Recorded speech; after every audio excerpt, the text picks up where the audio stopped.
आता आपल्याला पुढे शिकायचं आहे balance and unbalance force. Balance आणि अनबॅलन्स हा प्रयोग सुद्धा तुम्ही घरी करू शकता. टिपॉय मोठा टेबल नसेल ना तुमच्याकडे तरी टिपॉय प्रत्येकाच्या घरात असतो. टिपॉयवर तुम्ही हा प्रयोग करू शकता. आता याच्यात काय शिकायचं बॅलन्स अँड अनबॅलन्स फोर्स तो ते त्याच्यासाठी काय काय करायचं. Take cardboard box. कार्डबोर्डचा बॉक्स म्हणजे खोखो. टाय थिक स्ट्रिंग दोरा. स्ट्रिंग म्हणजे दोरा. टाय थिक स्ट्रिंग दोरा किंवा सुतळी to its two ends and keep it on a smooth table. टेबलवर दुसरं काही मांडायचं नाही. टेबलचा सरफेस स्मूथ असला पाहिजे. Take the string on both sides of the table. दोन्ही साईडनी खाली आणायची. Tie weighing pans. दोन छोट्या डिश त्याला बांधायच्या. घरातल्या डिश सारख्या आकाराच्या बांधायच्या कारण मग त्यांचं वेट सारखं असतं म्हणून सारख्या डिश बांधायच्या. Of equal masses to the ends. दोन्ही टोकांना दोऱ्याच्या त्या बांधायच्या. Keep equal masses in both the pans. आता बोथ पॅन्समध्ये काय करायचं इक्वल मास ठेवायचं. The box does not move on the table. तो बॉक्स मूव्ह होईल का हा नाही होणार. का नाही होणार ते शिकू आपण. If more mass is kept on in one of the pans then the other. If more mass is kept. आता हे सारखं मास ठेवून पाहिलं आपण त्यावेळेस काय झालं बॉक्स हलतोय का पाहिलं तर तो बॉक्स नाही आला. तो बॉक्स का नाही आला ते शिकणार होतो आपण. तो बॉक्स का नाही आला तर equal gravitational force acts on both the pens. ज्यावेळेस मास सेम होतो दोन्ही पॅनमध्ये त्यावेळेस इक्वल ग्रॅव्हिटेशनल फोर्स ॲक्ट करत होता. म्हणजे ह्या पॅनवर ग्रॅव्हिटेशनल फोर्स ॲक्ट करत होता आणि मग ह्या पॅनचं मास ह्या बॉक्सवर ॲक्ट करत होतं. पॅन्सवर ग्रॅव्हिटेशनल फोर्स ॲक्ट करत होता खालून जमिनीकडून आणि बॉक्सवर ह्यांच्यात जे मास आहे ह्या दोन्ही पॅनमधलं ते ॲक्ट करत होतं. पण ह्या दोघांवर मास सारखं असल्यामुळे ग्रॅव्हिटेशनल फोर्स सारखंच इक्वल प्रमाणात ॲक्ट करत होतं आणि ह्या पॅनचं जे बॉक्सवर फोर्स ॲक्ट करत होता तो सुद्धा दोन्हीकडे इक्वल मास असल्यामुळे दोन्ही साईडनी इक्वल होता. फोर्स बॉक्सवर दोन्ही साईडनी इक्वल असल्यामुळे तो झाला 0. म्हणून बॉक्स जागचा हल्ला नाही आहे तसंच राहिला. Equal gravitational force acts on both the pans when equal masses are kept in them. This means balance force act on the box with effective force equal to 0 as these are acting in opposite directions. एक इकडनं ह्या पॅनमधलं मास इकडनं force act करत होता. ह्या पॅनमधलं विरुद्ध साईडने इकडून फोर्स ॲक्ट करत होता आणि दोघांमध्ये मास सेम असल्यामुळे इफेक्टिव्ह फोर्स काय झाला इफेक्टिव्ह फोर्स इक्वल टू 0 झाला. आता इथे काय सांगितलंय जर एका पॅनमधलं मास वाढवलं आपण वजन एका पॅनमधलं वाढवलं. If more mass is kept in one of the pans then the other. दुसऱ्यापेक्षा जास्त जर ठेवलं वजन आपण एका पॅनमध्ये the box starts moving in the direction of that pan. Box कुठे मूव्ह करायला सुरुवात करेल ज्या पॅनमध्ये. समजा ह्या पॅनमध्ये जास्त ठेवलं तर इकडे बॉक्स मूव्ह करायला सुरुवात होईल. तर ते का घडेल if more mass is kept in one pan then the other the box starts moving in the direction of the pan with more mass. तो बॉक्स या मोर मास ज्या पॅनमध्ये त्याच्याकडे मूव्ह करायला सुरुवात होईल. ते का होईल व्हेन अनइक्वल फोर्सेस. आता हे फोर्सेस अनइक्वल झाले ना. इकडे मास जास्त आहे मग याचं फोर्स जास्त झालं. इकडे कमी आहे इकडचा फोर्स कमी झाला म्हणजे अनइक्वल झालं. When unequal forces are applied to the box on the two sides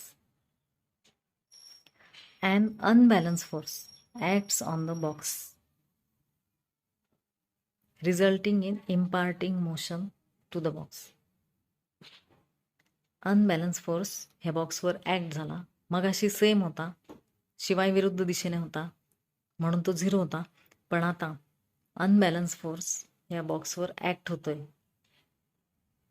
ज्या बाजूचा मास जास्त येतो तिकडनं जास्त फोर्स ॲक्ट होतोय इकडनं कमी होतोय म्हणून जिकडून जास्त फोर्स ॲक्ट होतोय तिकडं त्याची मुवमेंट होते त्या बॉक्सची.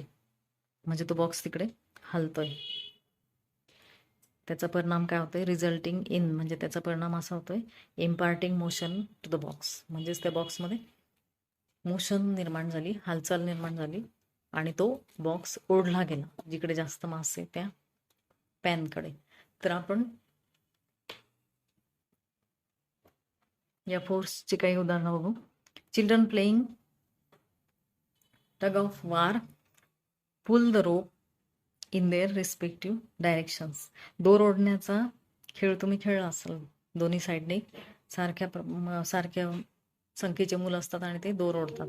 If the pull of the force is equal on the two sides. Pull of force म्हणजे ओढण्याचा जो फोर्स आहे तो जर दोन्ही साईडला सारखा असेल, the rope does not move, दोर हलत नाही. If the force is more than one side, एका साईडपेक्षा जर दुसऱ्या साईडला फोर्स जास्त असेल, the rope moves in that direction, तो रोप त्या बाजूला सरकतो. जिकडून मुलं जास्त फोर्स लावतील त्या बाजूला तो सरकतो. This means that initially two forces are balanced.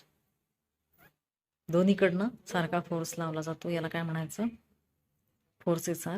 To forces are balanced. The rope moves in the direction of higher force when forces become unbalanced. The rope moves in the direction of higher force, जिकडे जास्त force आहे तिकडे force unbalance झाल्यामुळे तिकडे rope सरकतो. Let us see one more example. आज आणखी एक एक्झाम्पल तुम्ही पाहू शकता. घरात तुम्ही जड वस्तू एखादी हलवून हा अनुभव घेऊ शकता. When big grain storage container, धान्याचा जड डबा, is required to slide on ground. Slide on ground म्हणजे तो सरकवायचा आहे. It becomes easier if two persons push it rather than one person. एका पर्सनपेक्षा, रादर दॅन म्हणजे त्यापेक्षा, एका पर्सनपेक्षा दोन पर्सननी तो ढकलणं हे इझियर होणार.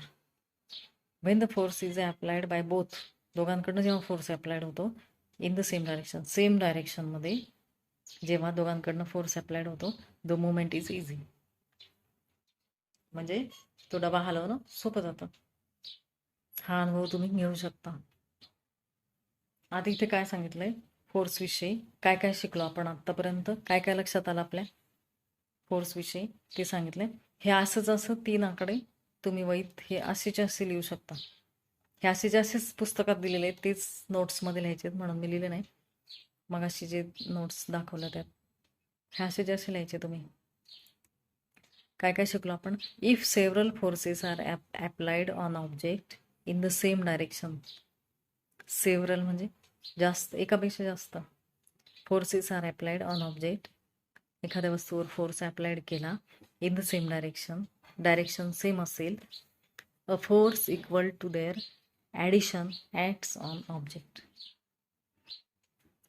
इफ सेव्हरल फोर्सेस, एकापेक्षा जास्त forces, if several forces are applied on object in the same direction, a force equal to their addition acts on that object. म्हणजे इथे काय सांगितलंय की त्या ऑब्जेक्टवर कोणतं फोर्स ॲक्ट करतं, तर इक्वल टू देअर ॲडिशन, जेवढे फोर्स ॲक्ट करतायत त्यांची ॲडिशन करून जे फोर्स मिळतं तेवढं फोर्स त्या ऑब्जेक्टवर ॲक्ट करत असतो. म्हणजे दोघांनी धान्याचा डबा ढकलला तर त्या दोघांनी किती फोर्स लावला तो सगळा दोघांचा एकत्र मिळून तेवढा त्या डब्यावर ॲक्ट करतो, म्हणजे त्या ऑब्जेक्टवर ॲक्ट करतो, असा या वाक्याचा अर्थ. If two forces are applied on one object in the, इथे एक लक्षात घ्यायचं की डायरेक्शन त्यांची फक्त सेम पाहिजे. दोघांनी फोर्स लावलाय पण एकाच दिशेने लावलेला पाहिजे. If two forces are applied on object in directions opposite to each other. आता इथे उलट सांगितलंय, डायरेक्शन जर दोघांनी फोर्स लावलाय किंवा 4 जणांनी लावलाय, 5 जणांनी लावलाय, पण त्यांची डायरेक्शन विरुद्ध दिशेने आहे, तर काय करायचं? A force equal to their difference acts on the object. A force equal to their difference acts on object. तर त्या ऑब्जेक्टवरचा फोर्स हा काय असेल? जेवढ्यांनी तो फोर्स लावलाय त्यांची मायनस करायची. त्या फोर्सची किती फोर्स लावलाय त्या दोघांची मायनस करायची, जे उत्तर येईल तेवढं फोर्स त्या ऑब्जेक्टवर ॲक्ट करतं. म्हणजेच मगाच्या टेबलवरच्या बॉक्सचं उदाहरण. त्याच्यावर काय होतं तर हे बॉक्सचं उदाहरण आहे. इथे आपण हे शिकलो.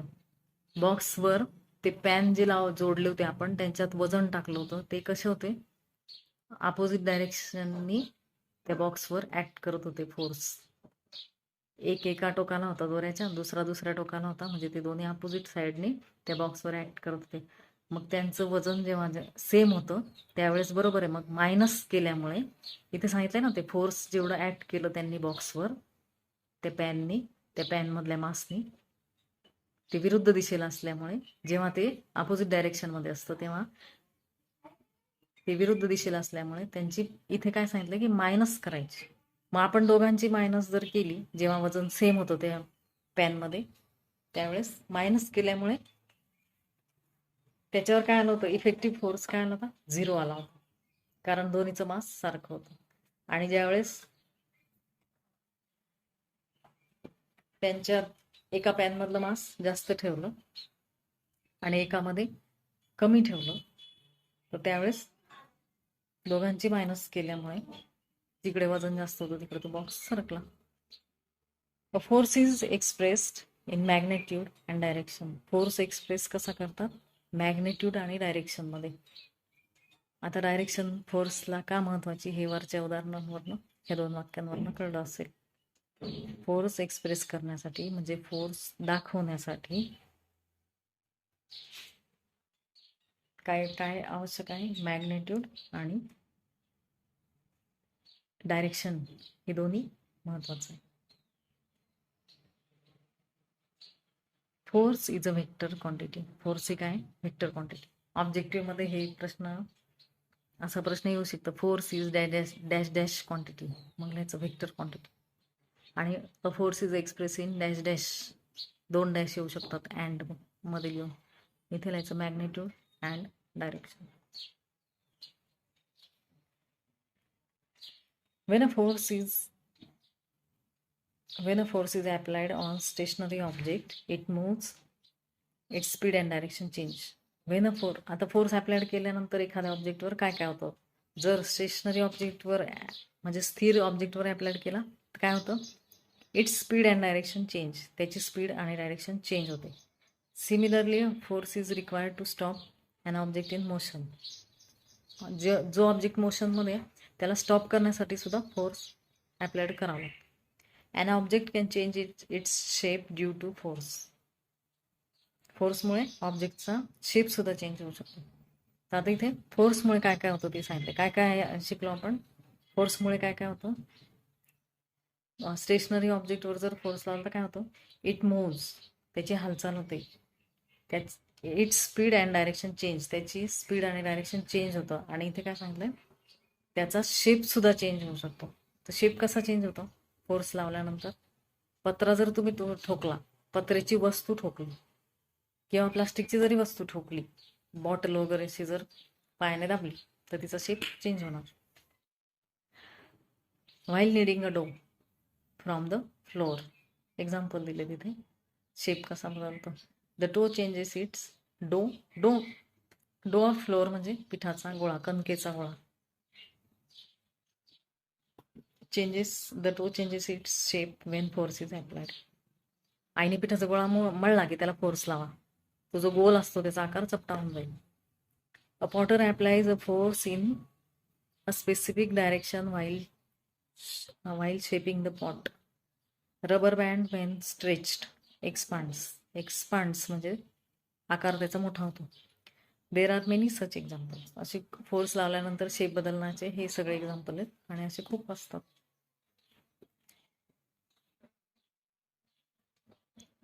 व्हिडिओला लाईक करा, शेअर करा, सबस्क्राईब करा आणि बेल आयकॉन प्रेस करा. नेक्स्ट पार्ट पुढच्या व्हिडिओ.